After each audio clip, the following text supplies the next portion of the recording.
सवाल समझिए। यदि किसी समांतर श्रेणी के तीसरे पद और नौवें पद क्रमशः 4 और -8 तो इसका कौन सा पद शून्य है। जैसे पहला सवाल बताए थे वही टाइप सवाल ये भी लगेगा। तो मानते हैं बेटा, पहले माना प्रथम पद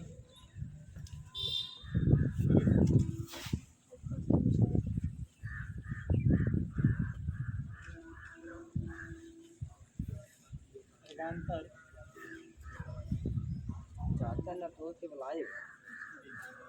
अब देखिए क्या क्या दिया गया है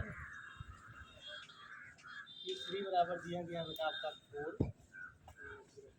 और t 9 बराबर दिया गया आपका।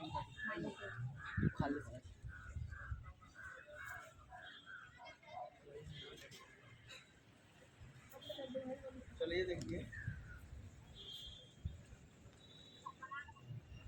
ये आपका T3 बराबर दिया गया है आपका 4। हेलो,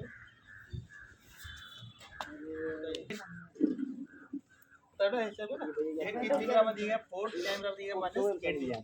तो हम क्या करेंगे पहले, तो यहाँ हम पहले रखते हैं बेटा a प्लस 3 - 1 इंटू डी बराबर 4 दिया। यहाँ या लिखेंगे, या एक वैल्यू मुझे पता नहीं है, यहाँ हो गया 2d बराबर। ये समीकरण नंबर हमारा बन गया, क्या बन गया समीकरण नंबर हमारा।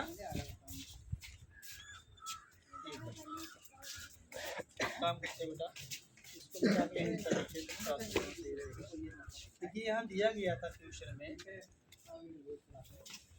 T9 बराबर -8 दिया गया।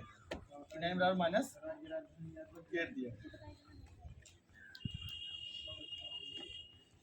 T9 बराबर -8 दिया गया था। यहाँ हो जाएगा a प्लस 9 - 1 इंटू डी बराबर -8 या a प्लस 8d बराबर -3 आया ना बेटा। अब देखिए ये समीकरण नंबर हमारा बन गया 2। क्या बना, समीकरण नंबर आपका 2 बन गया। अब इसे हम क्या करते हैं, समीकरण 1 समीकरण 2 हमें जब प्राप्त हो गया तो हम क्या करेंगे, विलोपन लगा देंगे। समीकरण 1 व 2 को हल करने पर यहाँ हो जाएगा आपका, देखिए a प्लस 2d बराबर 4, a प्लस 8d बराबर -। अब देखिए हम लगाएंगे विलोपन, तो इसे एलिमिनेशन मेथड बोला जाता है। देखिए यहाँ प्लस हो जाएगा माइनस, ये प्लस है माइनस, ये माइनस हो जाएगा प्लस। तो क्या होगा, देखिएगा plus minus same same value है, कट जाएगा, कैंसिल हो। तो 8 और 2, ये 8 में से 2 घटाओगे बेटा तो आ जाएगा आपका 6 डी। बट एक बात ध्यान देना कि ये 2 सामने प्लस है, 8 सामने माइनस है, तो जो वैल्यू बड़ी होती है उसी को हम लगाते हैं कि हम -6 हो जाएगा। तो 8 4 हो जाएगा आपका 12 हो जाएगा। 6 से हम कैंसिल मारेंगे तो डी बराबर आ जाएगा -2। डी बराबर क्या आ जाएगा, -2। सही है बेटा। अब देखिए हमें क्या निकालना है, इसमें से इनमें बोला गया इसका कौन सा पद शून्य है, मतलब कौन सा पद शून्य है मुझे ये निकालना है। तो इसका मतलब ये कि Tn बराबर a plus n - 1 into D. तो इसमें हमें रखना क्या है बेटा, इसी में वैल्यू रख देना है। तो Tn बराबर हो जाएगा, a की वैल्यू कितना है बेटा, कितनी गलती हो गई, समीकरण 1 में d का मान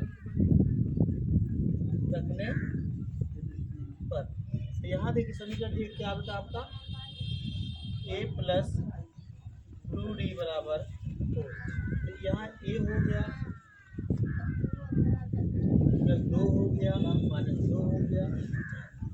तो a बराबर हो a प्लस प्लस माइनस हो जाएगा 2 दूनी 4, -4 बराबर 4। a बराबर हो जाएगा 4 then 4 हो जाएगा। ये बराबर हो गया 4 4 8। समझ में आया बेटा? देखिए आपको डी की वैल्यू पता हो गई और ए की वैल्यू पता हो गई। फिर हम यहाँ आ जाते हैं। अब देखिए मुझे निकालना कौन सा पद शून्य है। बोल रहा प्रश्नानुसार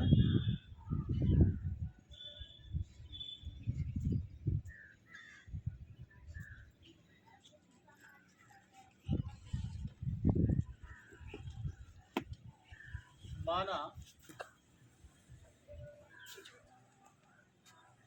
इनवा पद शून्य। तो देखिए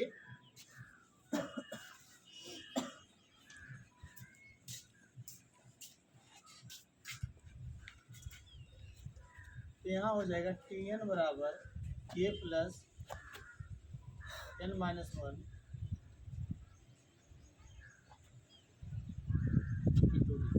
एक वैल्यू कितना है बेटा? 8 आया है। एन तीनों वैल्यू बोला गया था शून्य ना। एन वैल्यू निकालना मुझे। डी की वैल्यू कितना आया बेटा? -2। देखिए यहाँ 0 हो गया बेटा, यहाँ 8 हो गया, -2n + 2 तो 8 2 10 हो गया। यहाँ देखिए -2n को हम इधर लाएंगे तो प्लस हो गया। 8 2 10, 2 बचे 10, n बराबर आ गया 5।